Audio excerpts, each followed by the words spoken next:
Mike Garcia. Today I'll be going over a lot of different tips, a lot of different things that you'll need to know on how to delegate your social media. It's one of the questions that pop up all the time on, I don't have enough time to do social media myself, or I don't know really, who should I have doing the social media in my office? Should it be a family member? Should it be an employee of mine, coworker, whatever it may be? And so we're going to kind of go over some tips and what you need to do to make sure that it's pretty much a set it and forget it mentality when it comes to your social media. So social media isn't really something that's new to a lot of people now. It's not really new. It's not really something that people not necessarily don't know, but they just maybe don't know how to use it. So a lot of people know what social media is. They know what Facebook is. They know what Twitter is. They know all those things. But how do you properly use it? So social media is not only the new word of mouth, but it's also a great way to build strong relationships with current clients and also put your business forward in front of those potential clients. As a business owner, you may already understand the impact social media can have on your practice, but the real question is, who has the time to really manage their social media and run their business at the same time? So again, today we're going to go ahead and explore how to properly delegate your social media duties, as well as discuss common mistakes business owners make that could cost you money and possibly even damage your reputation. So don't forget, social media isn't just Facebook. It isn't just posting on Twitter or Google+. It's also in regards to your reputation management. This isn't going to be solely just about reputation management today, but again, understanding how social media works and what you need to do to properly respond to certain reviews or concerns that people might leave on these different platforms is very important, because not only with Yelp and Google Business and all these other platforms, Angie List, things like that people can leave good reviews and bad reviews on, they can also do the same thing on Twitter and Facebook and Google+. So keep that in mind when you're doing it. So today we're going to go ahead and, again, start with creating a strategy, setting those goals, understanding what your brand is, how do you communicate it, what are your specific goals in general, and how and what you should do when you're writing down your expectations. So even if you have a managed social media service, as a business owner maybe or a manager, you really need to stay engaged in the social media process itself. Is your business's reputation online, and should you really keep your finger on its pulse? Well, of course you should. But before you can delegate any social media duties or responsibilities to your staff or consultant or whoever's taking care of it, you really need to have a clear strategy on what you want to do. Maybe start by defining your brand. Is your brand laid back? Is it conservative? Is it cutting edge, friendly, focused on families, or do you maybe have some sort of sense of humor? Boil this down to maybe 1 or 2 sentences and maybe even just 5 adjectives, and you'll really kind of have a good idea of what it is. Start by defining your brand. Make sure that, when you have your brand that you stick to it. Don't bounce around. Don't flip-flop between the two. It does kind of communicate confusion to people. Look at Apple, for instance. They have a specific type of brand. Sony, any of those kind of brands. Anytime, even Starbucks, they take a very long time and slowly will change their logo even, but in general, the brand is the same. So make sure that once you understand it and you know what it is, that you stick to it, and people will start to recognize you more and more. How do you communicate with your clients or your patients? Do you like to joke around? Do you keep a strictly professional environment around them? Do you focus on creating a personal bond with them? Do you try to focus on education to empower your clients or your patients? Maybe write out 1 or 2 sentences on how you want to communicate with the followers on social media as well. Keep in mind that social media is for pleasure. It's social. Remember that. It's not strictly just business. So if you're conservative and professional, you might need to soften your approach a little bit when it comes to social media. A lot of times people, they go on social media on their breaks or on their leisure time, and they might want to look at some articles. A lot more people nowadays are actually getting their news from social media, which is fine. But you still want to kind of keep on that social, laid-back kind of mentality, and soften your approach a little bit if you're more business type and you aren't like that in the office. That's perfectly fine in the office. A lot of times people tend to want to see that professionalism and want to see that business-like mentality. That's perfectly fine. That's great. But when it comes to social media, it's just a different aspect. You don't want to be like a party crasher, I guess you can say. So just remember, soften the approach a little bit, see how that works out, and maybe tweak it here and there, and depending on how their responses are. Define 3 or 4 goals that you would like to accomplish on social media as well. Do you want to educate your followers? Are you trying to get more shares maybe? Do you want to humanize your business to build up referral business? Do you want social media to be a forum for asking questions and communicating with your business? Your goals should probably be really direct and clear and concise when it comes to that.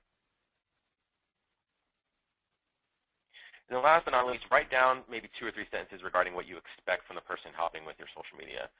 Be very clear with what you really expect out of it, and make statements like respond to client comments within 24 hours, post each day by maybe 12 p.m., those kind of things.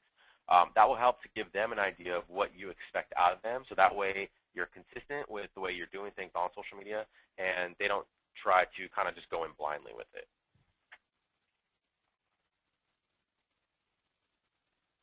So next is choosing the right staff member. You want to make sure that when you're choosing someone that's going to do your social media, that they're mature, they're professional, they're reliable, When sharing or delegating social media responsibilities, make sure that you're really selecting the right person for the job. Don't just select someone that you think, oh, they need some busy work, they're going to do this. If you have a large staff, you can probably choose 2 or 3 people to share the responsibility. It's not something that has to be completely on one person. You can have it spread out between different people. Remember that your business's reputation is really what they're managing. It's not just, oh, I need someone to post some posts. Oh, I need someone that can, respond when someone says something. This is really your reputation at stake. You want to make sure someone is very professional and mature, and that if they're going to respond to anything that you need them to respond to, that they're going to probably consult with you first, which I do recommend. If there is a bad review, make sure that they let you know about that ahead of time, and don't let them just kind of take things in their own hands. Now, they don't have to refer to you for every single little thing that they do, but I do recommend if anyone's leaving any bad reviews to definitely let you know, so that way you know how to handle it, and maybe you might know a little bit of the side story behind why that review is bad. If it's a good review, it's always great to have them let you know as well. But really with the good reviews, there really isn't too much you have to kind of act on it besides the fact of telling that client or that patient, thank you, we really appreciate your business. Kind of like a typical type of response in that sense. It's the bad reviews that you want to make sure and be careful with, because each one of those is very sensitive, and you have to make sure you're saying the right thing and you're communicating to that client the right way. In a service-based business, ideally everyone is focused on customer service. However, it's not really always the case. You want to choose a team member who's an advocate for the client or the patient. They're sympathetic and they understand the values and needs of your clientele. This is very important as well. You want to make sure that someone understands your client base, not necessarily just someone that's brand new into the office. I don't recommend just hiring someone brand new that doesn't really understand your client base. If you are going to hire someone brand new for this, I do recommend having someone that's been there a while maybe tag along and shadow them for the first month or so. That way they can kind of understand, from someone who's been there for a while, what your client base is like. Everyone has a different case and everyone has a different story, so that's really kind of important. Basic grammar, obviously, writing skills, definitely a must. Your social media posts are riddled with misspellings, maybe outside of different internet memes. If anyone knows what a meme is, basically it's just an image with like a caption on it, and those have a lot of free room. Those can be misspelled. I mean, sometimes that's kind of the joke of the pun of the meme, is that it's misspelled a certain way. So those are a little different, but clients might think that you don't have attention to detail, maybe that you're sloppy, you're unprofessional, that kind of thing. If it's an actual article, or if it's a different type of post, they might just think, oh man, these guys just don't know how to spell, and they're not professional, they don't take it seriously, that kind of thing. Maybe if you have a particular employee who struggles with grammar or spelling, maybe kind of give them the tools that they need to fix that, or require maybe another staff member to kind of help review it, kind of give some levels of security in that sense.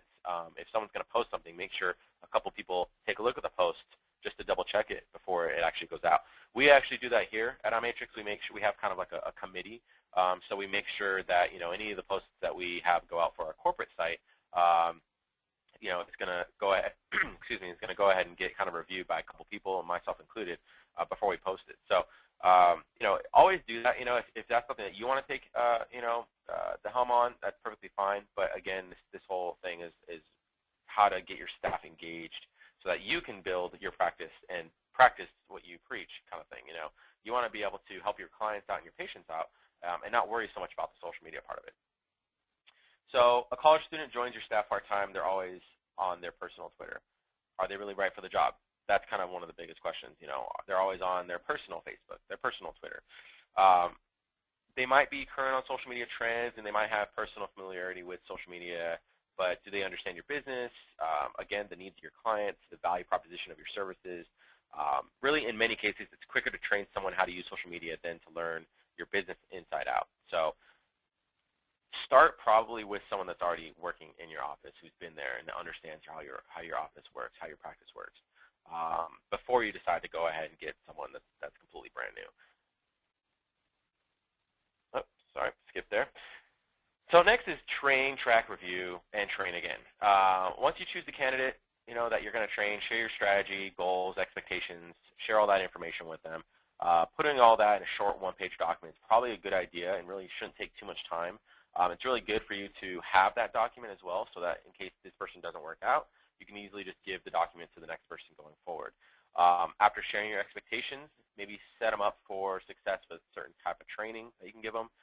Give them appropriate access to your social media pages. Facebook, you probably want to select the amount of access they'll have. If they're setting up new accounts for your business, be sure that they set it up under your name and your email, all your name, your address, your phone number, it's all correct and it's all consistent. And then that way they, if they leave, if they're out of the office because they're sick, or if they're on vacation, you have the username, the login, all the passwords and everything documented. So that's one of the biggest issues a lot of people have, is they'll have someone set everything up, and then something happens to that person or they leave and they don't have access to any of that login information. Make sure that you have that person provide it all in a document, so that way that you have access to it as well. Remember, this is your business, this is your profile. Just because they set it up, it's your profile. So you want to make sure that anything that they're doing, you have easy access to see and that they can provide it to you. If you really don't know how to train someone, maybe share resources that can help with training to other people around. For example, if you're on this webinar like today, point them to our social media webinar, maybe towards our ebooks, have them follow our blog, industry relevant type blogs. We have a lot of information on imatrix.com for our blogs. You go to imatrix.com/resources. You'll actually see all of our different resources for ebooks, infographics, different things like that, white papers. You can also go to at the front of imatrix.com, our links on the top right. You can see our Facebook page, Twitter page, Google Plus page, and YouTube page. YouTube is kind of considered a social media platform as well, but obviously not as intense as Facebook and Twitter and Google Plus. But it is still, just because people can comment, they can leave reviews, and it's content in general. So when you really feel confident that they're ready to start, track their activities, really kind of see, what they're doing, review everything that they're doing. Doesn't really mean that you have to micromanage them, so I don't want to have you take too much time out of your day to do that.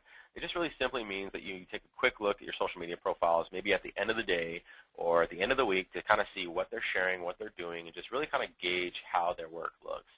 On a weekly basis, look at the results and see what they're posting and see if the posts are getting any kind of engagement. If they're getting engagement, that means that they're actually doing a pretty good job. By engagement, of course, if you're not sure what that means, it's any kind of clicks for liking a post, commenting on a post, sharing a post, those kind of things. Any new likes to your business, possibly, that's also a good plus. So take a look at that and see what people are doing in regards to these posts that this person is posting, and then that kind of will give you an idea on how good their work is. Maybe review it with them also, not just alone, but with them at regular intervals, more frequently probably at first, and then on a monthly basis after that, after they've kind of gotten the hang of it. Provide necessary training as you go, of course. If you roll out a new service, make sure they're aware of it right out the gate. Make sure they know how it works, all the benefits, that they can communicate about it accurately on social media. You want to make sure that anything that kind of goes out and it's new about your practice, or anything that's changing about your practice, that they know about it as well, so that way they can convey that on social media as need be.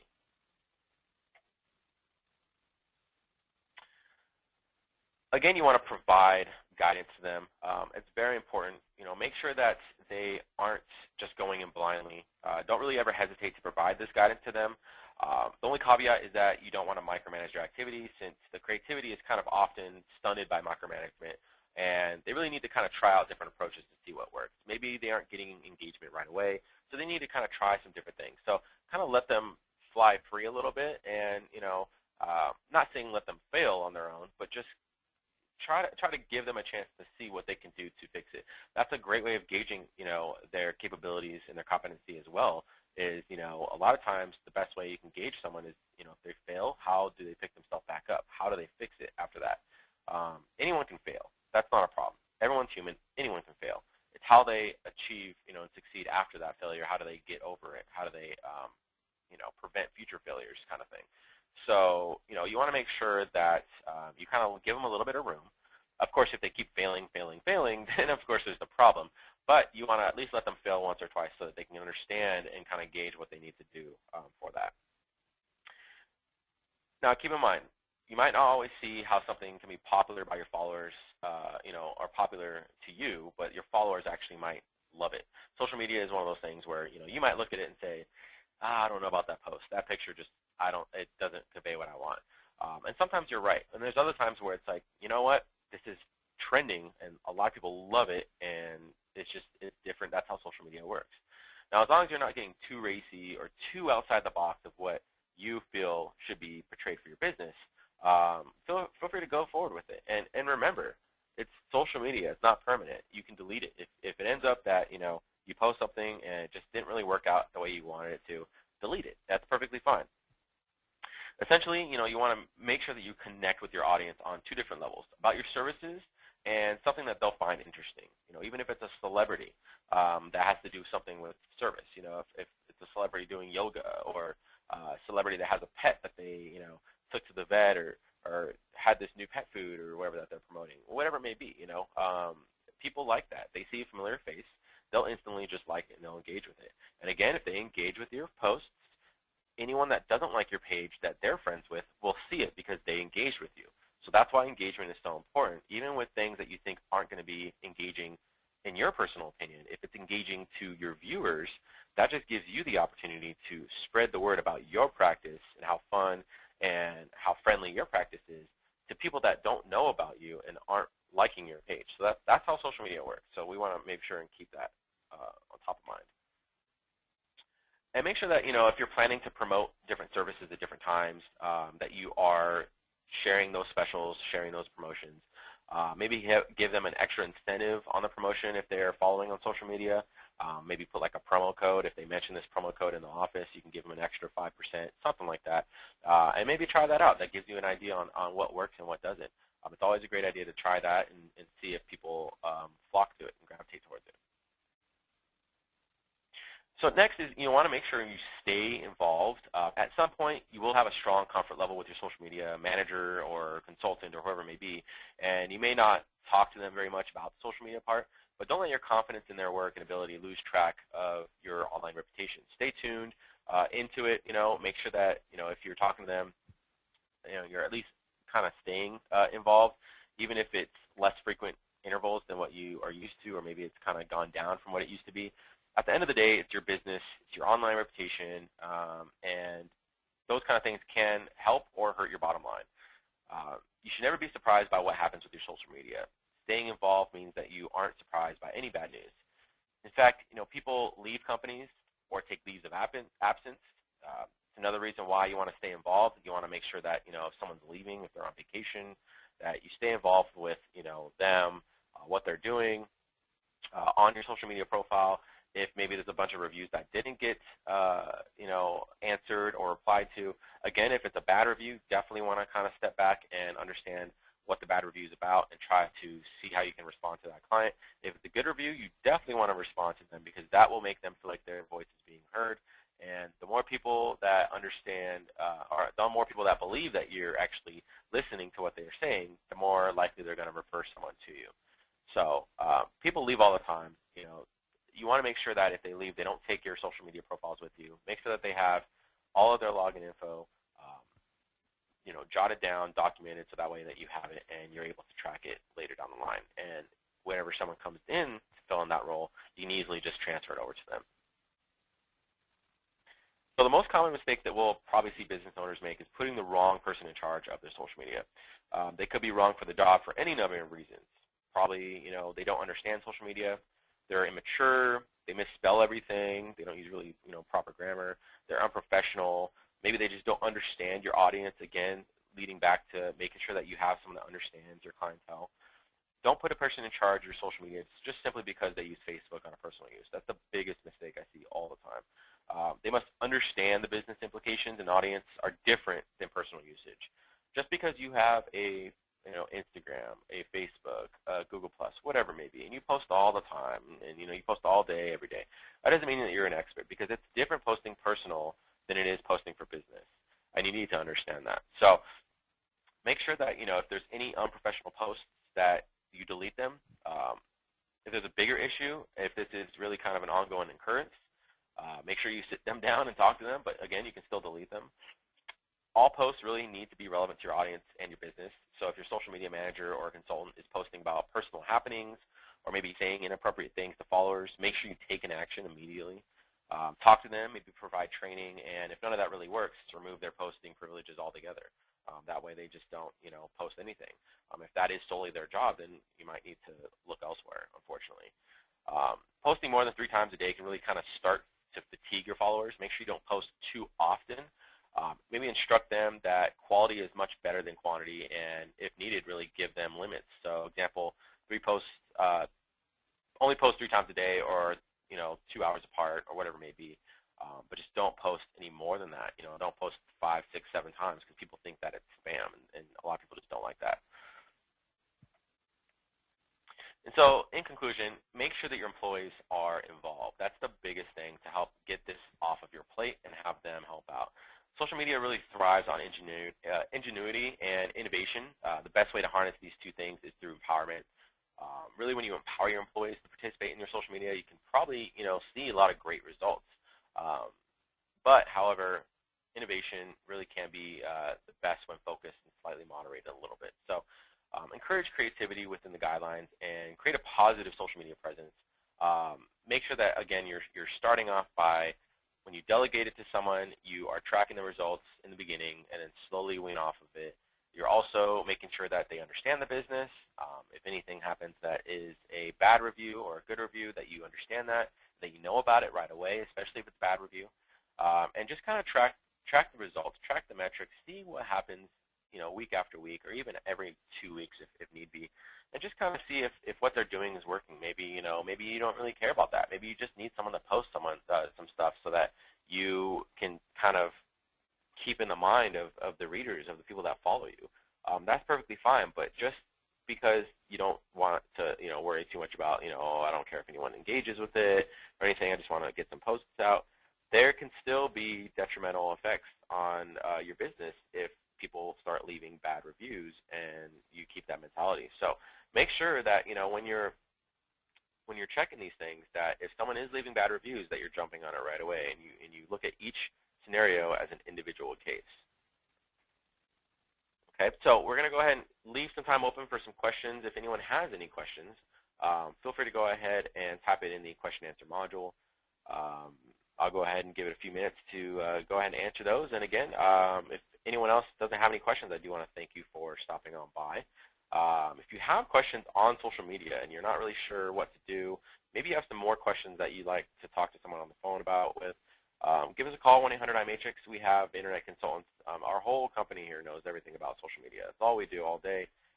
Social media, marketing, anything for your business that you need, we have experts here that can help you out. So if you don't know if you have time to, or if you don't have enough staff to actually do social media posts for you, we also do provide that as a service. But again, we would love to help you out. If you do have a full team that you want to start delegating things to, we'll definitely let you know what you need to do and where to get started. And again, this webinar is recorded, so we'll go ahead and have it emailed to everyone that has attended and everyone that has registered, maybe didn't attend that you know of, and it'll be on our iMatrix YouTube channel sometime today or tomorrow. So again, I'll leave the room open for a couple questions, and if anyone does have them. If not, thank you for showing up and have a wonderful day.